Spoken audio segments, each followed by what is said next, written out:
Néhémie, du chapitre 1 au chapitre 3, verset 32. Chapitre 1. Parole de Néhémie, fils de Hakalia. Durant le mois de Kisleu, la 20e année du règne d'Artaxercès, alors que je me trouvais à Suse, la capitale, Hanani, l'un de mes frères, est arrivé avec quelques hommes de Juda. Je les ai interrogés au sujet des Juifs rescapés de la déportation et au sujet de Jérusalem.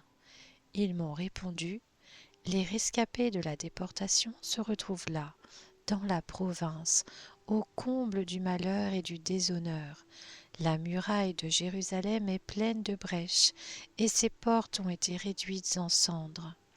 À cette nouvelle, je me suis assis, j'ai pleuré, et j'ai porté le deuil durant des jours, jeûnant et priant devant le Dieu du ciel.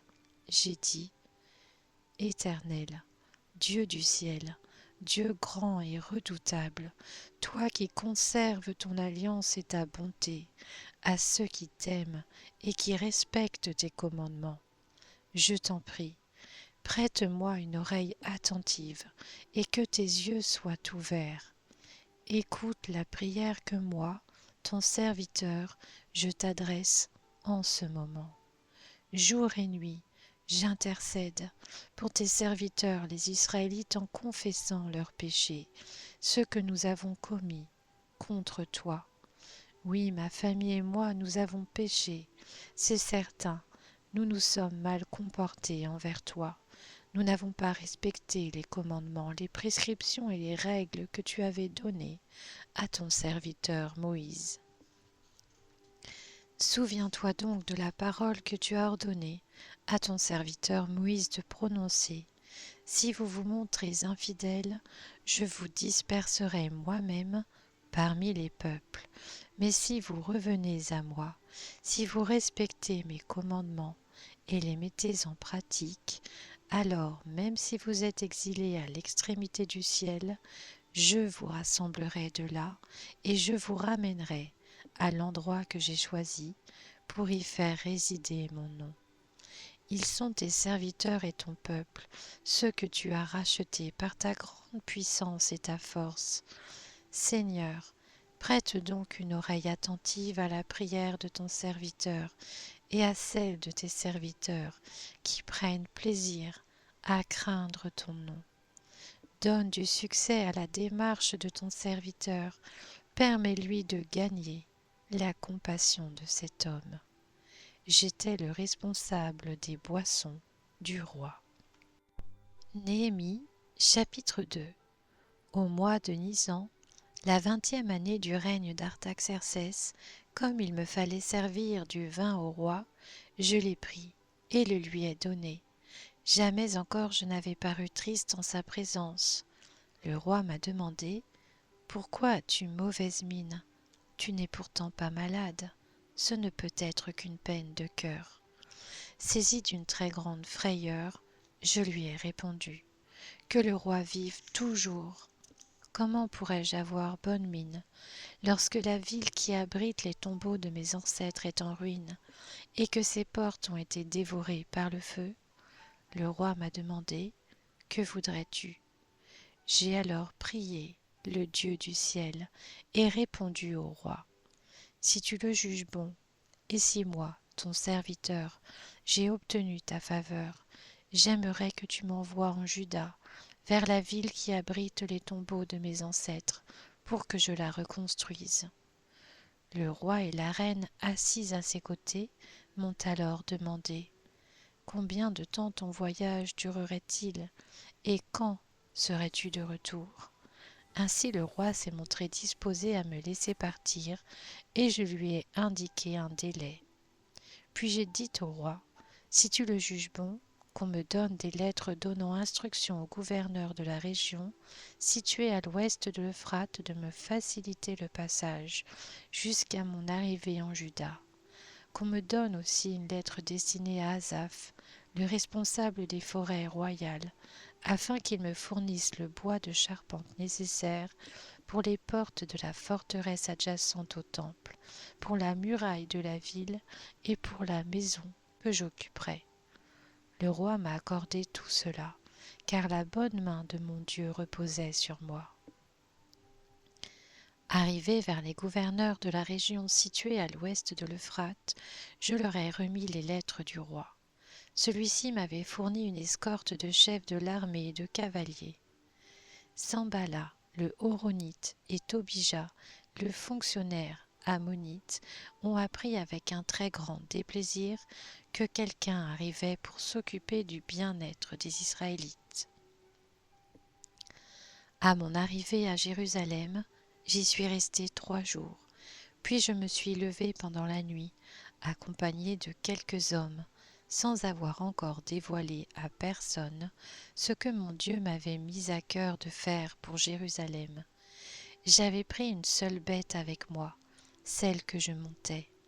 Sortant donc de nuit par la porte de la vallée, j'ai pris la direction de la source du dragon et de la porte du fumier. J'examinais la muraille de Jérusalem avec ses brèches et ses portes dévorées par le feu. Je suis passé près de la porte de la source et du bassin du roi, sans trouver de passage pour ma monture. Toujours de nuit, je suis remonté par la vallée, sans cesser d'examiner la muraille. Puis je suis rentré par la porte de la vallée, et j'ai ainsi été de retour. Les magistrats ignoraient où j'étais allé, et ce que j'avais fait. Jusque-là, je n'avais rien dévoilé aux Juifs, ni aux prêtres, ni aux nobles, ni aux magistrats, ni à aucun de ceux qui exerçaient une responsabilité. Je leur ai alors dit, « Vous voyez vous-même la malheureuse situation dans laquelle nous nous trouvons. Jérusalem est en ruine, et ses portes ont été réduites en cendres. Venez, reconstruisons la muraille de Jérusalem, et nous ne serons plus dans le déshonneur. » Puis je leur ai raconté comment la bonne main de mon Dieu avait reposé sur moi, et leur ai rapporté les paroles que le roi m'avait adressées. Ils ont dit, « Levons-nous et mettons-nous au travail », et ils se sont fortifiés dans cette bonne décision. Sanballat, le Horonite, Tobija, le fonctionnaire ammonite, et Geshem, l'arabe, ont appris ce qui s'était passé. Ils se sont moqués de nous et nous ont traités avec mépris. Ils ont dit, « Que faites-vous donc? Seriez-vous en train de vous révolter contre le roi ?» Je leur ai fait cette réponse, « C'est le Dieu du ciel qui nous donnera le succès, et nous, ses serviteurs, nous allons nous lever et nous mettre au travail.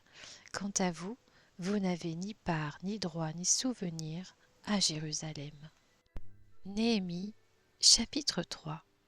Le grand prêtre Eliashib s'est levé avec ses frères les prêtres, et ils ont reconstruit la porte des brebis.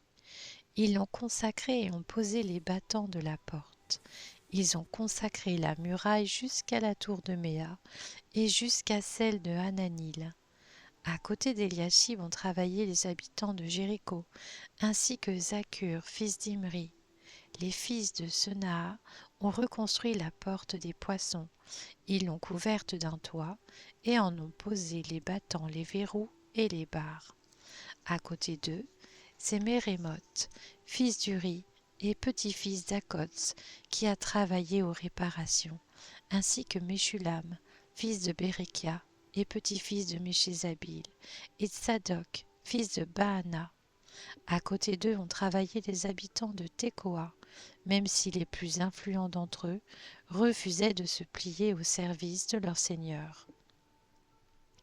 Jojada, fils de Pazéar, et Meshulam, fils de Bézodia, ont réparé la vieille porte. Ils l'ont couverte d'un toit et en ont posé les battants, les verrous et les barres. À côté d'eux, c'est Mélassia le Gabaonite qui a travaillé aux réparations, ainsi que Jadon le Méronotite et les habitants de Gabaon et de Mitzpa, qui dépendaient du gouverneur de la région, située à l'ouest de l'Euphrate. À côté d'eux a travaillé Uziel, fils de Haraja, qui était orfèvre, et à côté de lui Anania, un parfumeur. Ils n'ont quitté Jérusalem qu'une fois arrivés à la muraille large. À côté d'eux, c'est Réphaja, fils de Hur, chef de la moitié du district de Jérusalem, qui a travaillé aux réparations. À côté d'eux, en face de sa maison, a travaillé Jedaja, fils de Harumaph, et à côté de lui, Hatush, fils de Hashabnia. Une autre partie de la muraille et la tour des fours ont été réparées par Milkija, fils de Harim, et par Hashub, fils de Pakat-Moab. À côté d'eux a travaillé Shallum, fils d'Aloshech, chef de la moitié du district de Jérusalem, accompagné de ses filles. La porte de la vallée a été réparée par Hanun et par les habitants de Zanoar. Ils l'ont reconstruite et en ont posé les battants, les verrous et les barres. Ils ont fait de plus 500 mètres de mur jusqu'à la porte du fumier. C'est Malkija, fils de Récab, chef du district de Beth-Hakerem, qui a réparé la porte du fumier. Il l'a reconstruite et en a posé les battants, les verrous et les barres. Shallum, fils de Colosé, chef du district de Mitzpah, réparait la porte de la source. Il l'a reconstruite, la couverte d'un toit, et en a posé les battants, les verrous et les barres. De plus, il a fait le mur du bassin de Siloé, près du jardin du roi, et a poursuivi son travail jusqu'aux marches qui descendent de la ville de David. Après lui, c'est Néhémie, fils d'Azbuk, chef de la moitié du district de Bethsur, qui a travaillé aux réparations. Il est allé jusqu'en face des tombeaux de David, jusqu'au bassin artificiel et jusqu'à la maison des hommes vaillants. Après lui ont travaillé les Lévites, sous la direction de Réhum, fils de Bani. À côté de lui a travaillé Hashabia, chef de la moitié du district de Keïla, pour son district. Après lui ont travaillé leurs frères sous la direction de Bavaï, fils de Henadad, chef de la moitié du district de Keïla. À côté de lui, c'est Ézer, fils de Josué, chef de Mitzpah, qui a réparé une autre partie de la muraille, en face de la montée de l'arsenal, à l'angle. Après lui, Baruch, fils de Zabaï, s'est montré plein d'ardeur. Il a réparé une autre partie, depuis l'angle jusqu'à la porte de la maison du grand prêtre, Eliashib. Après lui, Mérémoth, fils d'Uri et petit-fils d'Akots, a réparé une autre partie, depuis la porte de la maison d'Eliashib jusqu'à l'extrémité de cette maison. Après lui ont travaillé les prêtres qui habitaient la plaine. Après eux, Benjamin et Hashub ont travaillé en face de leur maison. Après eux, Azaria, fils de Maazéja et petit-fils d'Anania, a travaillé à côté de la sienne. Après lui, c'est Binui, fils de Henadab, qui a réparé une autre partie, depuis la maison d'Azaria jusqu'à l'angle et jusqu'au coin. Palal, fils d'Uzaï, a travaillé en face de l'angle et de la haute tour qui dépasse du palais royal et est adjacente à la cour de la prison. Après lui a travaillé Pédaja, fils de Paréosh. Les serviteurs du temple installés sur la colline de l'Ophel ont travaillé jusqu'en face de la porte des eaux, à l'est et de la tour qui dépasse. Après eux, les habitants de Tekoa ont réparé une autre partie, en face de la grande tour qui dépasse et jusqu'au mur de la colline. Au-dessus de la porte des chevaux, les prêtres ont travaillé chacun devant sa maison. Après eux, c'est Tsadok, fils d'Imer, qui a travaillé devant la sienne. Après lui a travaillé Shemaïja, fils de Shekania, gardien de la porte de l'Est. Après lui, ce sont Anania, fils de Shelemia, et Hanun, le 6e fils de Tsalaf, qui ont réparé une autre partie de la muraille. Après eux, Meshulam, fils de Bérékia, a travaillé en face de sa chambre. Après lui, Malkija, un orfèvre, a travaillé jusqu'à la maison des serviteurs du temple et des marchands, en face de la porte de Mifkad et jusqu'à la chambre à l'étage qui se trouve au coin.